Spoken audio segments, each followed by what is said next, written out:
Inilah salah satu bagian paling indah yang pernah diucapkan oleh Yesus, sebuah surat kasih sebelum salib. Izinkan saya bertanya sesuatu yang pribadi.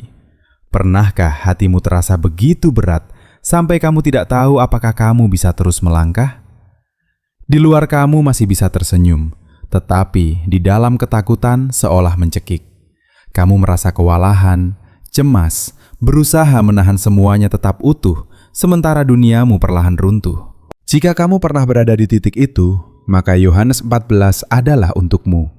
Karena disitulah para murid berada ketika Yesus mengucapkan kata-kata ini.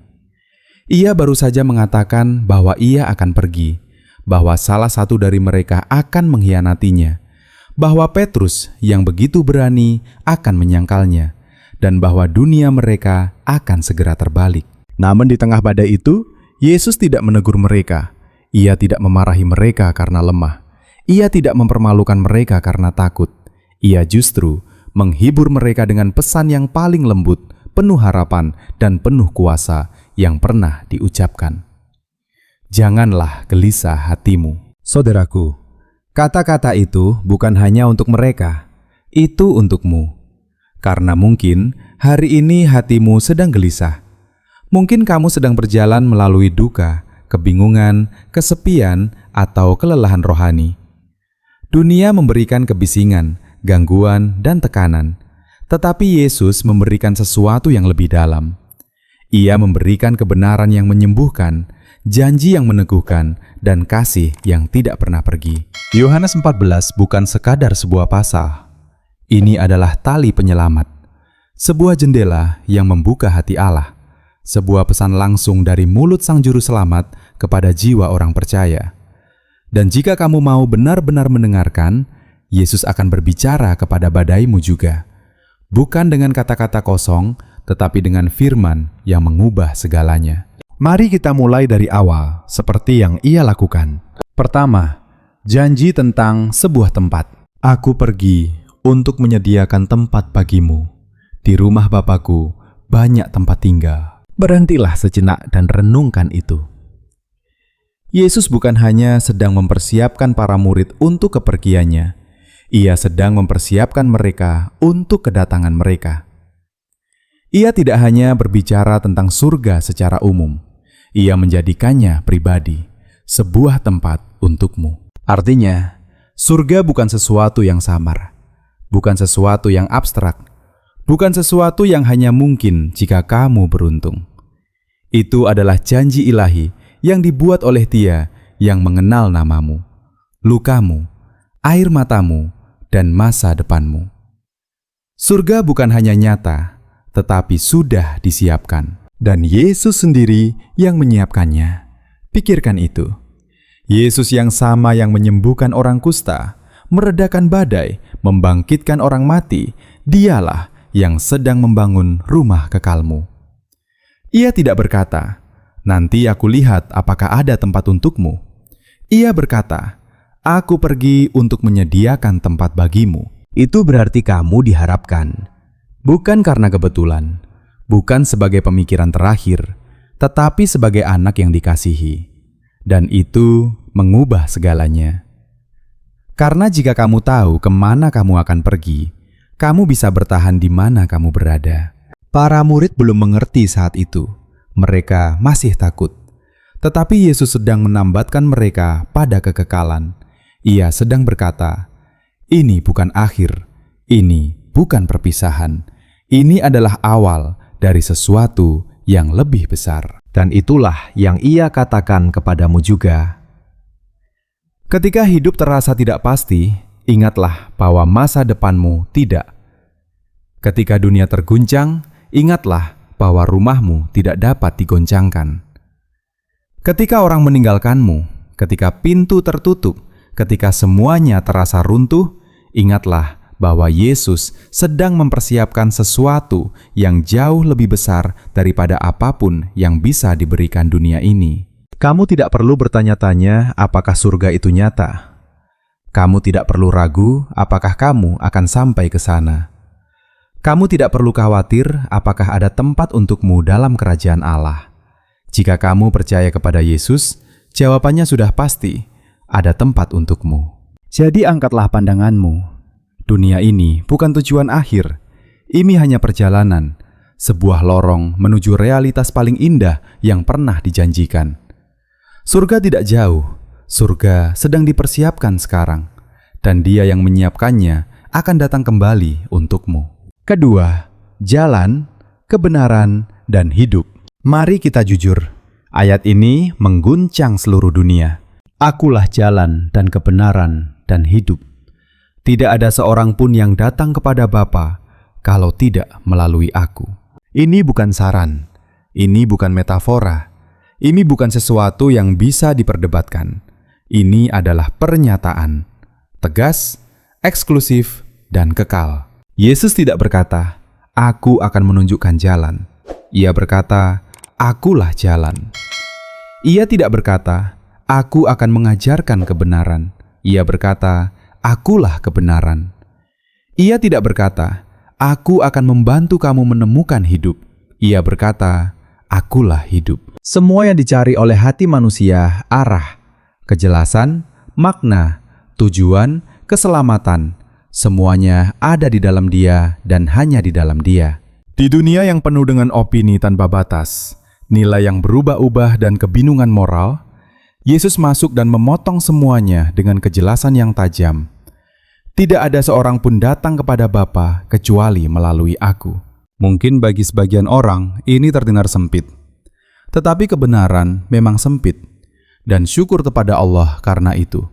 Karena jika tidak ada jalan, kita akan tersesat selamanya. Jika ada banyak jalan, kita tidak akan pernah tahu mana yang benar. Tetapi, karena hanya ada satu jalan, kita bisa mengikutinya dengan keyakinan. Dan jalan itu adalah pribadi, bukan sistem agama, bukan usaha diri, bukan daftar ritual, tetapi pribadi, Yesus Kristus. Ia datang untuk menjembatani jurang yang tidak bisa kita lewati, untuk membayar hutang yang tidak bisa kita bayar, untuk memikul beban yang tidak bisa kita angkat. Dan sekarang, karena Dia, kamu tidak perlu menebak bagaimana mencapai Allah. Kamu tidak perlu berusaha menjadi cukup baik. Kamu hanya perlu percaya. Kamu hanya perlu mengikuti jalan itu. Tidak ada keselamatan di luar Yesus. Tidak ada surga tanpa Dia. Tidak ada hidup kekal kecuali melalui satu-satunya pintu, dan namanya adalah Kristus. Tetapi disinilah keindahannya. Ia membuka pintu itu untukmu. Jika kamu tersesat, ada jalan. Jika kamu bingung, ada kebenaran. Jika kamu kosong, ada hidup. Dan semuanya ada di dalam Dia. Saya berhenti di sini. Ketiga, tunjukkanlah Bapa kepada kami. Filipus berbicara dengan nada yang jujur. Tuhan, tunjukkanlah Bapa itu kepada kami, dan itu sudah cukup bagi kami. Permintaan itu terdengar wajar, bahkan sangat manusiawi. Bukankah banyak dari kita juga pernah berkata dalam hati, "Tuhan, jika Engkau benar-benar ada, tunjukkanlah dirimu kepadaku." Namun jawaban Yesus membuat ruangan itu terdiam. "Telah sekian lama aku bersama-sama kamu, Filipus, namun engkau tidak mengenal aku? Barang siapa telah melihat aku, ia telah melihat Bapa." Dalam satu kalimat itu, Yesus menyatakan sesuatu yang tidak pernah bisa dijelaskan oleh agama manapun. Allah tidak jauh. Allah tidak tersembunyi. Allah tidak terjangkau. Allah datang mendekat. Ia mengenakan daging manusia. Ia berjalan di antara manusia. Ia berbicara dengan bahasa manusia. Ia menyentuh dengan tangan manusia. Yesus adalah gambaran yang terlihat dari Allah yang tidak terlihat. Jika kamu ingin tahu seperti apa Allah itu, lihatlah Yesus. Lihat bagaimana Ia menyentuh orang kusta yang dijauhi semua orang. Lihat bagaimana Ia menangis di kubur Lazarus. Lihat bagaimana Ia berdiri melawan ketidakadilan, tetapi penuh kasih terhadap orang berdosa. Lihat bagaimana Ia mengampuni perempuan yang tertangkap dalam dosa, tetapi menegur kesombongan rohani. Segala sesuatu yang selama ini kamu tanyakan tentang hati Allah, semuanya terlihat di dalam Kristus. Ia bukan Allah yang dingin. Ia bukan Allah yang jauh. Ia bukan Allah yang acuh tak acuh. Ia adalah Immanuel, Allah beserta kita. Allah yang dekat, Allah yang berpihak kepada kita. Filipus hanya meminta sekilas gambaran tentang Allah, tetapi Yesus memberikan kepenuhannya. Karena Bapa dan Anak bukan dua kehendak yang bertentangan, mereka adalah satu.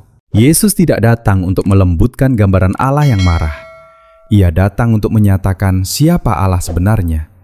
Hati yang mengasihi, hati yang mengampuni, hati yang mengejar manusia, bahkan ketika manusia melarikan diri. Dan mungkin, seperti Filipus, kamu juga pernah berkata, "Tuhan, di mana Engkau?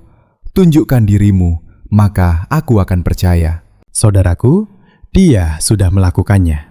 Ia masuk ke dalam sejarah manusia. Ia masuk ke dalam penderitaan kita. Ia masuk ke dalam dosa kita. Ia memikul paku di tangannya, mahkota duri di kepalanya, dan semuanya itu untuk berkata, "Inilah aku." Salib bukan hanya bukti keadilan Allah. Salib adalah gambaran paling jelas dari kasih-Nya. Jadi, jangan terus menunggu tanda lain. Lihatlah Yesus. Ia adalah segala sesuatu yang perlu kamu ketahui tentang Bapa. Dan Ia adalah jawaban bagi kerinduan terdalam jiwamu. Keempat, pekerjaan yang lebih besar. Yesus berkata sesuatu yang mungkin mengejutkan banyak orang.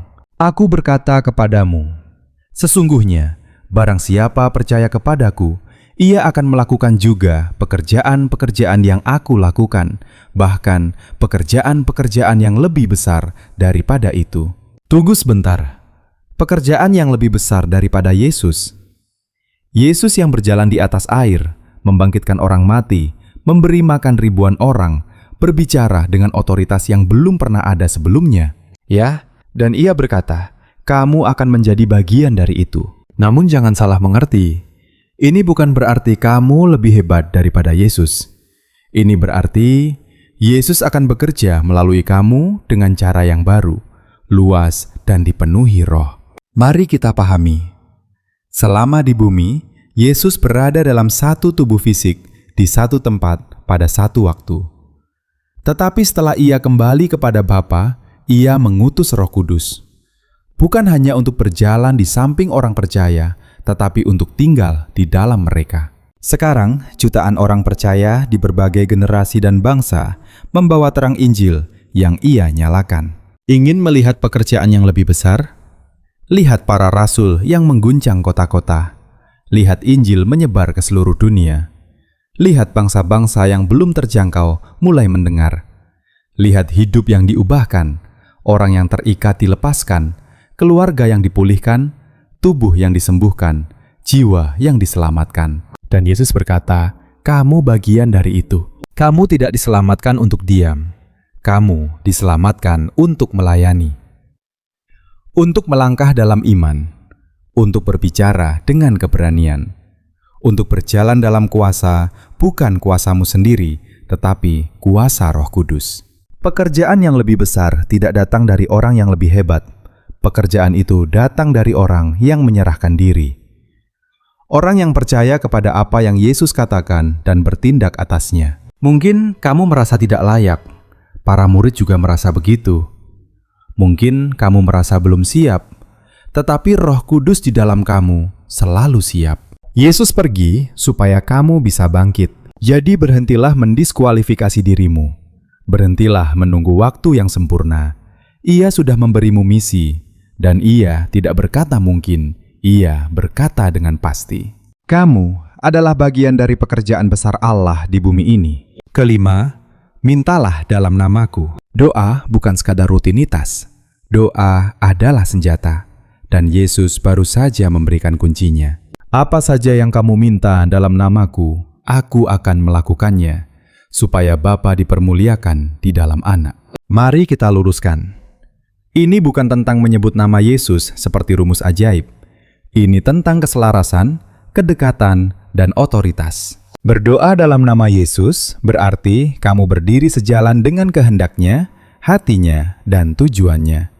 Artinya, kamu tidak meminta demi kepentingan diri sendiri, tetapi demi kemuliaan kerajaan Allah. Dan inilah kuasanya. Ketika kamu berbicara dalam otoritas anak, surga mendengar.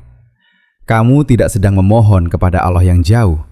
Kamu sedang berbicara kepada Bapa melalui anak dengan kuasa Roh. Doamu bukan sekadar kata-kata yang melayang di udara. Itu adalah deklarasi kerajaan yang didukung oleh pengorbanan Kristus. Dan Yesus berkata, "Aku akan melakukannya." Mengapa? Karena itu memuliakan Bapa. Ketika anak bekerja melalui doa umatnya, surga bergerak. Jika kamu ingin melihat perubahan, berdoalah dalam namanya. Jika kamu ingin melihat belenggu dipatahkan, hati dipulihkan, pikiran dibebaskan, berdoalah dalam namanya. Bukan doa yang ragu, bukan doa yang setengah percaya, tetapi doa yang penuh iman, berakar dalam firman, dan lahir dari hubungan yang nyata dengan Tuhan. Banyak orang percaya melewatkan ini. Mereka menganggap doa sebagai pilihan terakhir, padahal doa adalah strategi utama. Ketika kamu berdoa dalam nama Yesus, kegelapan bergetar. Ketika kamu berdoa dalam nama Yesus, surga bertindak. Ketika kamu berdoa dalam nama Yesus, yang mustahil menjadi mungkin. Jangan perlakukan doa sebagai cadangan. Gunakanlah sebagai kekuatan utama. Yesus tidak memberikan namanya hanya sebagai simbol. Ia memberikannya sebagai kunci.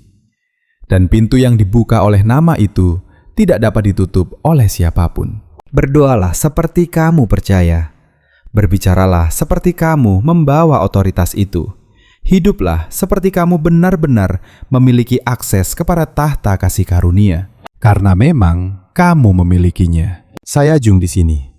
Keenam, penolong yang dijanjikan. Yesus berkata dengan penuh kelembutan, "Aku tidak akan meninggalkan kamu sebagai yatim piatu. Aku akan datang kepadamu." Coba rasakan kedalaman janji itu. Ia tidak berkata, "Aku akan mengingat kamu dari jauh." Ia tidak berkata, "Kamu harus kuat sendiri." Ia berkata, "Aku tidak akan meninggalkan kamu." Saat itu, salib sudah sangat dekat. Para murid belum memahami sepenuhnya apa yang akan terjadi. Mereka hanya tahu bahwa Yesus akan pergi, dan bagi mereka itu terasa seperti kehilangan segalanya. Namun sebenarnya, Yesus tidak meninggalkan mereka. Ia sedang mengubah cara ia hadir bersama mereka. Ia berjanji akan mengutus Roh Kudus, bukan sekadar kekuatan, bukan sekadar perasaan, tetapi pribadi, penolong, penghibur, hadirat yang hidup. Sebelumnya, Yesus berjalan bersama mereka, tetapi melalui Roh Kudus, Ia akan tinggal di dalam mereka. Dan janji itu juga untukmu. Ketika Yesus berkata bahwa Ia tidak akan meninggalkanmu sebagai yatim piatu, itu berarti kamu tidak sendirian dalam penderitaanmu. Kamu tidak tanpa kekuatan dalam pergumulanmu. Kamu tidak dilupakan dalam pertempuranmu. Musuh ingin kamu percaya bahwa kamu terisolasi, bahwa Tuhan diam, bahwa kamu ditinggalkan. Tetapi Roh Kudus adalah bukti bahwa itu semua tidak benar. Ia adalah hadirat Yesus yang nyata di dalam hidupmu sekarang. Ia membimbingmu ketika kamu bingung. Ia menegurmu ketika kamu mulai menyimpang. Ia menguatkanmu ketika kamu lemah. Ia menghiburmu ketika kamu terluka. Ketika kamu merasa tidak ada yang mengerti, Ia mengerti. Ketika kamu tidak tahu bagaimana harus berdoa, Ia berdoa melalui kamu. Ketika kamu ingin menyerah, Ia memberimu kekuatan untuk tetap berdiri. Kehidupan Kristen tidak pernah dimaksudkan untuk dijalani dengan kekuatan sendiri. Itulah sebabnya Yesus berkata bahwa lebih baik Ia pergi supaya Roh itu datang. Pikirkan itu baik-baik. Yesus dalam tubuh manusia berkata bahwa kehadiran Roh Kudus di dalam dirimu adalah sesuatu yang lebih besar. Artinya, kamu tidak hidup dengan kekurangan. Kamu tidak memiliki lebih sedikit daripada para murid dahulu.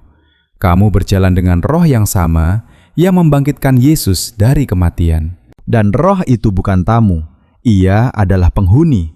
Ia tinggal di dalam dirimu, berbicara melalui dirimu, bekerja bersamamu. Jadi jangan hidup seperti anak yatim ketika kamu sudah menerima roh pengangkatan sebagai anak. Jangan berjalan seperti orang yang tidak berdaya ketika kamu sudah dipenuhi kuasa. Jangan berdoa seolah-olah Tuhan jauh, padahal Ia lebih dekat daripada napasmu sendiri. Kamu tidak sendirian, dan kamu tidak akan pernah sendirian lagi. Ketujuh, damai yang diberikan Yesus. Damai sejahtera kutinggalkan bagimu. Damai sejahtera ku berikan kepadamu. Tidak seperti yang diberikan dunia, aku memberikannya kepadamu. Janganlah gelisah hatimu, dan janganlah takut. Berhentilah sejenak.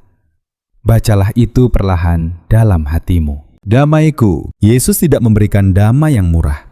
Bukan sekadar perasaan lega sesaat. Bukan ketenangan yang bergantung pada keadaan. Ia memberikan damai-Nya sendiri. Damai yang membuatnya tetap tenang di tengah badai. Damai yang membuatnya tetap teguh ketika dikhianati.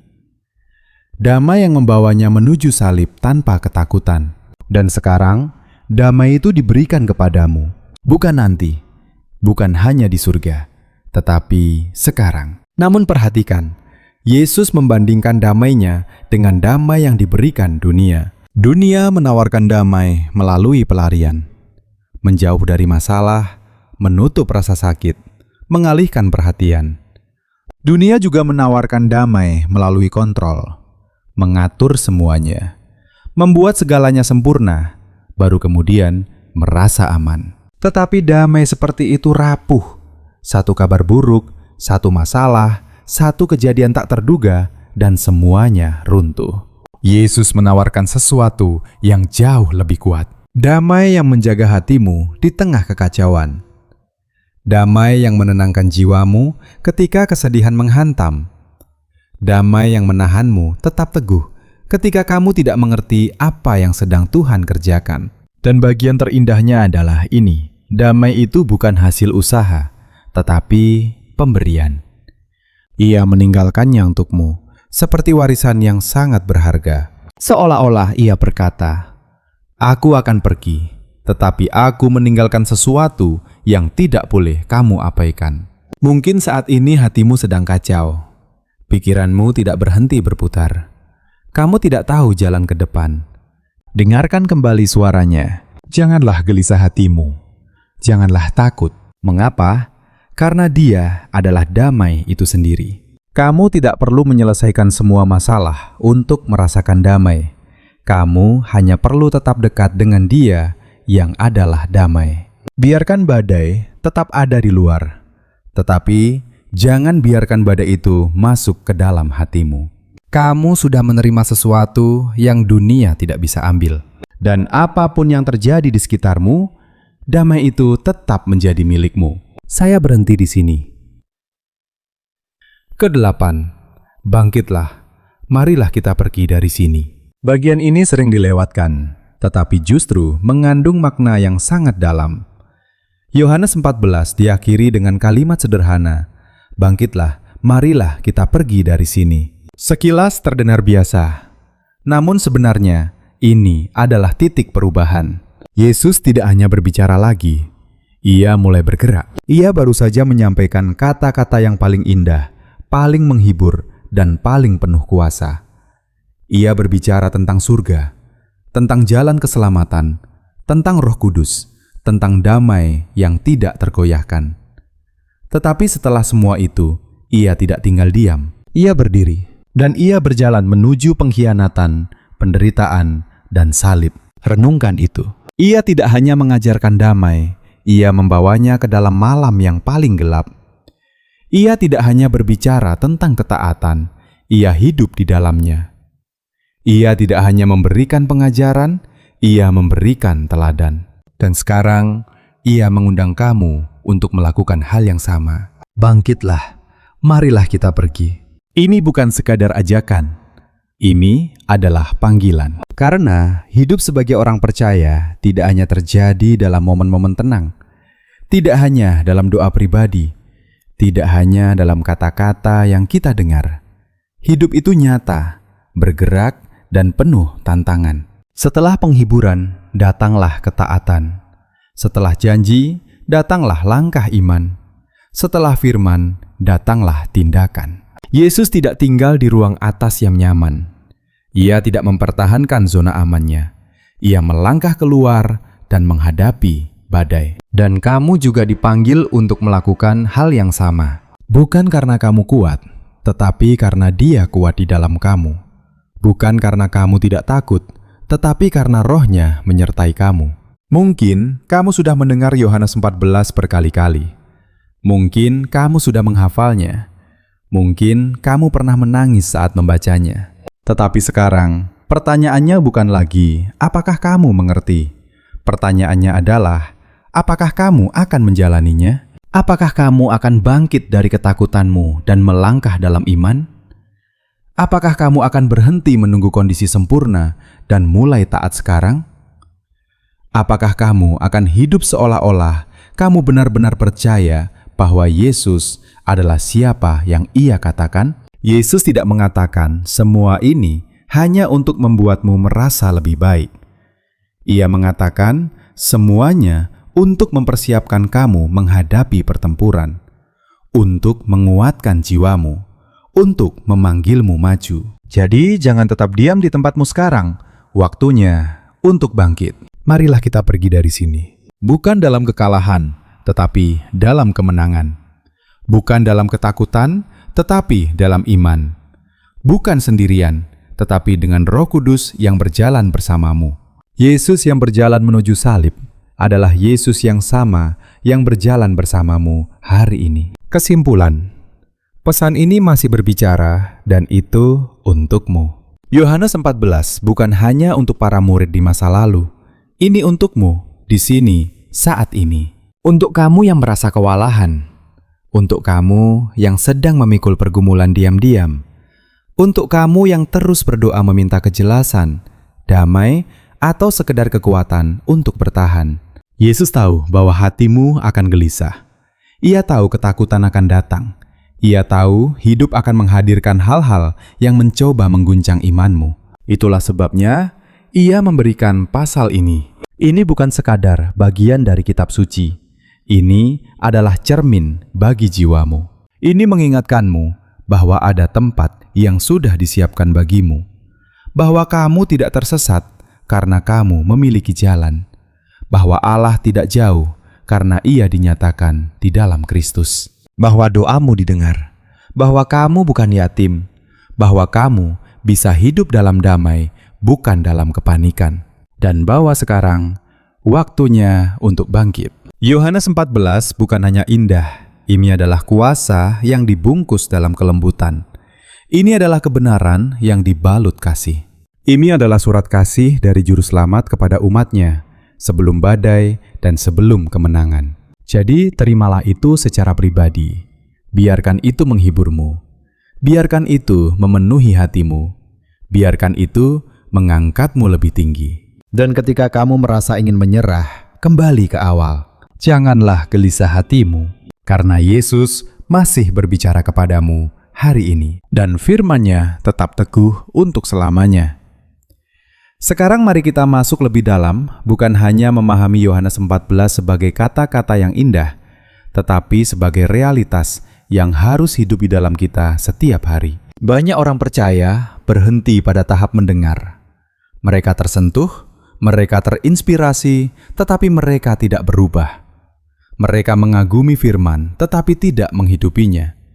Padahal Yesus tidak pernah bermaksud agar perkataannya hanya menjadi sesuatu yang kita dengar sesekali. Ia ingin firman itu menjadi dasar hidup kita. Bayangkan, jika para murid hanya mendengar Yohanes 14 tanpa benar-benar mempercayainya. Ketika Yesus ditangkap, mereka akan sepenuhnya hancur tanpa harapan. Ketika salib terjadi, mereka akan menganggap semuanya berakhir. Dan memang, untuk sesaat mereka goyah. Tetapi sesuatu berubah setelah mereka benar-benar memahami apa yang Yesus katakan. Mereka mulai hidup dalam keberanian yang tidak masuk akal. Mereka mulai berjalan dalam iman yang tidak tergoyahkan. Mereka mulai berbicara dengan kuasa yang tidak bisa dijelaskan secara manusia. Mengapa? Karena firman itu tidak lagi hanya di telinga mereka. Firman itu hidup di dalam hati mereka. Dan itulah yang harus terjadi padamu. Yohanes 14 bukan sekadar penghiburan saat kamu sedih. Ini adalah fondasi yang harus menopang hidupmu. Ketika kamu mengerti bahwa ada tempat yang sudah disiapkan bagimu, kamu tidak lagi hidup dalam ketakutan akan masa depan. Ketika kamu percaya bahwa Yesus adalah satu-satunya jalan, kamu tidak lagi bingung mencari arah. Ketika kamu menyadari bahwa Allah dinyatakan dalam Kristus, kamu tidak lagi merasa jauh darinya. Ketika kamu hidup dalam kuasa doa, kamu tidak lagi merasa tidak berdaya. Ketika kamu berjalan dengan Roh Kudus, kamu tidak lagi merasa sendirian. Ketika kamu menerima damai-Nya, kamu tidak lagi dikendalikan oleh ketakutan. Ini bukan teori, ini cara hidup. Masalahnya, banyak orang ingin hasil tanpa proses. Mereka ingin damai tanpa kedekatan dengan Tuhan. Mereka ingin jawaban doa tanpa kehidupan doa. Mereka ingin kuasa Roh Kudus tanpa penyerahan diri. Tetapi kehidupan rohani tidak bekerja seperti itu. Yesus tidak hanya memberikan janji, Ia juga memanggil kita untuk tinggal di dalam Dia. Artinya ada hubungan, ada kedekatan, ada ketergantungan. Kamu tidak bisa hidup dari pengalaman kemarin. Kamu tidak bisa bertahan hanya dengan iman orang lain. Kamu membutuhkan hubungan pribadi dengan Yesus setiap hari. Dan hubungan itu dibangun melalui hal-hal sederhana yang sering diabaikan. Membaca firman dengan hati yang terbuka. Berdoa dengan jujur, bukan sekedar formalitas. Mendengarkan suara Roh Kudus dalam keheningan. Taat bahkan ketika itu tidak nyaman. Disitulah kehidupan rohani benar-benar terbentuk. Dan disitulah Yohanes 14 menjadi nyata. Karena pada akhirnya, ini bukan tentang seberapa banyak yang kamu tahu. Ini tentang seberapa dalam kamu hidup di dalam kebenaran itu. Mungkin hari ini kamu merasa lemah. Mungkin kamu merasa imanmu kecil. Mungkin kamu merasa jauh dari Tuhan. Tetapi kabar baiknya adalah, ini Yesus tidak menunggu kamu menjadi sempurna untuk mendekat. Ia sudah membuka jalan. Ia sudah menyediakan tempat. Ia sudah memberikan Roh-Nya. Ia sudah memberikan damai-Nya. Yang Ia tunggu sekarang adalah responmu. Apakah kamu mau datang? Apakah kamu mau percaya? Apakah kamu mau melangkah? Karena iman bukan hanya tentang mengetahui siapa Yesus. Iman adalah mempercayakan hidupmu sepenuhnya kepadanya. Dan ketika kamu melakukannya, sesuatu mulai berubah. Bukan berarti semua masalah langsung hilang.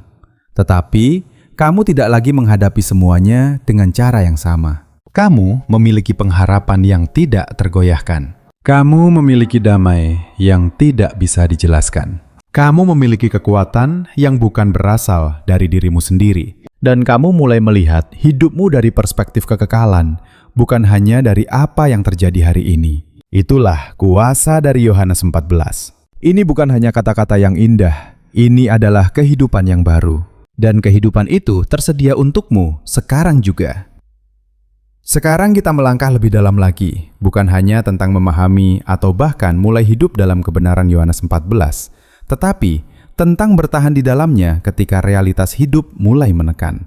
Karena jujur saja, imanmu tidak benar-benar diuji ketika semuanya berjalan baik. Imanmu diuji ketika doa terasa belum dijawab. Ketika pintu yang kamu harapkan terbuka, justru tertutup. Ketika keadaan tidak berubah, meskipun kamu sudah berusaha tetap setia. Disitulah Yohanes 14 menjadi sangat nyata. Yesus tidak pernah menjanjikan hidup tanpa badai. Ia tidak berkata bahwa setelah kamu percaya, semuanya akan menjadi mudah. Tetapi, Ia memberikan sesuatu yang jauh lebih kuat daripada kenyamanan. Ia memberikan kepastian. Kepastian bahwa kamu tidak berjalan tanpa arah. Kepastian bahwa hidupmu tidak sia-sia. Kepastian bahwa setiap langkahmu ada di dalam rencana yang lebih besar. Masalahnya, manusia sering melihat hidup hanya dari apa yang terlihat. Kita ingin hasil sekarang. Kita ingin jawaban cepat. Kita ingin kepastian yang bisa kita pegang dengan mata. Tetapi Yesus mengajak kita hidup dengan cara yang berbeda. Ia mengajak kita untuk percaya bahkan ketika kita tidak melihat. Para murid mengalami ini secara langsung. Setelah Yesus ditangkap, Semuanya tampak seperti kegagalan. Semua harapan mereka seolah runtuh. Orang yang mereka ikuti selama ini disalibkan. Jika mereka hanya melihat dengan mata, cerita itu berakhir di salib. Tetapi Yohanes 14 sudah memberi mereka kunci ini bukan akhir. Dan memang benar, salib bukan akhir. Kebangkitan adalah jawabannya. Dan seringkali, dalam hidupmu, kamu berada di tengah-tengah proses itu. Kamu melihat salib, tetapi belum melihat kebangkitan. Disitulah iman bekerja. Iman berkata, "Aku belum melihat jawabannya, tetapi aku percaya Tuhan sedang bekerja." Iman berkata, "Aku tidak mengerti semuanya, tetapi aku tahu siapa yang memegang hidupku." Iman berkata, "Keadaan ini tidak menentukan akhir ceritaku." Dan itu bukan optimisme kosong. Itu adalah keyakinan yang berakar pada siapa Yesus. Karena jika Yesus benar adalah jalan, maka kamu tidak tersesat. Jika Ia adalah kebenaran, maka kamu tidak hidup dalam kebohongan. Jika Ia adalah hidup, maka bahkan di tengah kesulitan, kamu tetap memiliki kehidupan. Inilah yang membedakan orang percaya dengan dunia. Dunia bergantung pada keadaan untuk merasa tenang. Orang percaya bergantung pada Tuhan. Dunia membutuhkan kepastian yang terlihat. Orang percaya berjalan dengan janji yang tidak terlihat, tetapi pasti.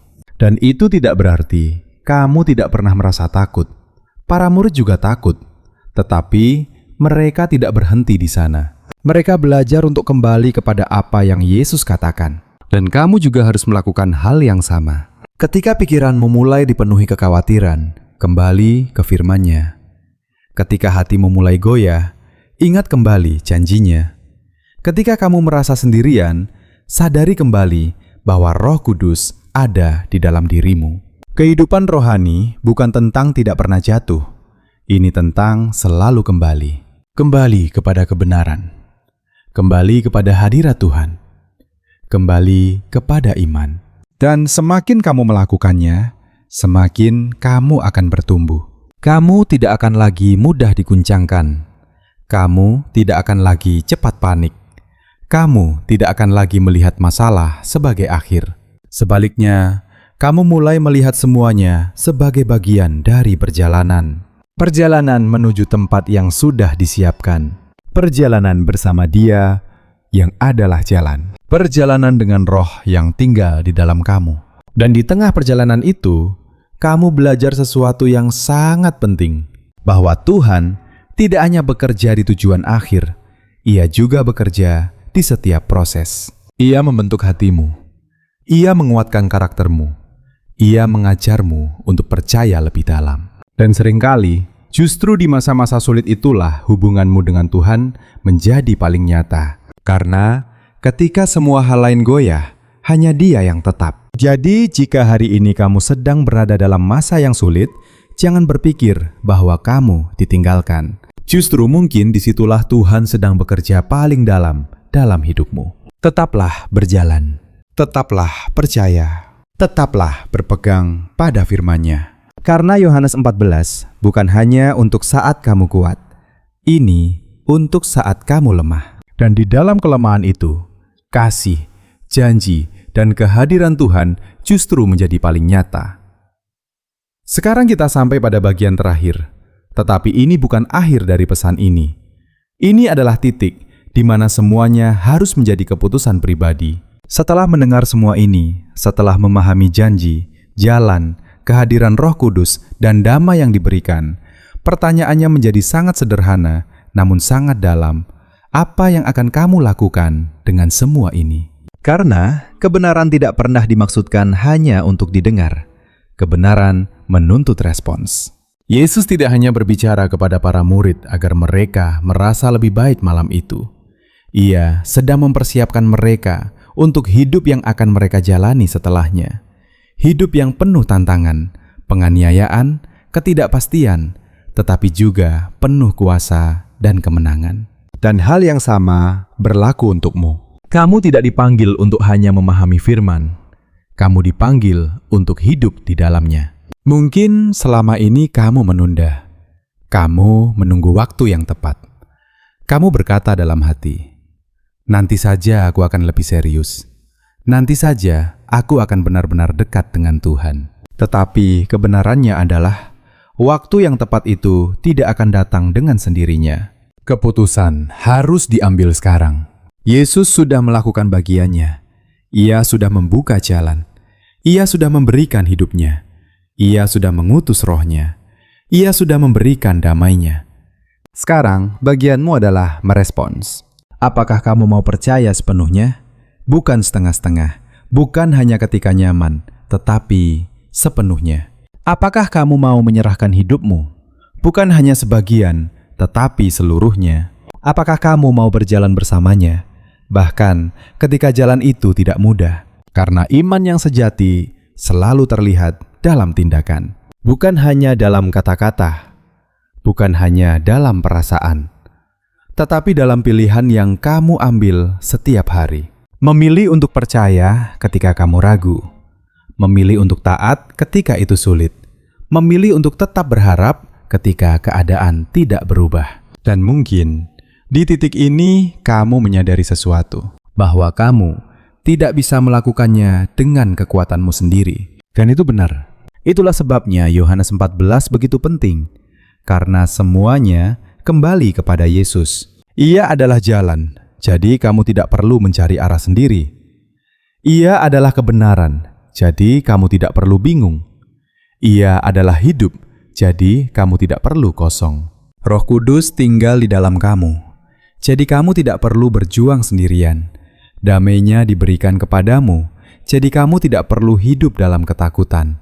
Dan ketika semua itu menjadi nyata dalam hidupmu, kamu akan mulai melihat perubahan yang sesungguhnya. Bukan hanya di luar, tetapi di dalam. Hatimu menjadi lebih tenang, pikiranmu lebih terarah, keputusanmu lebih bijaksana.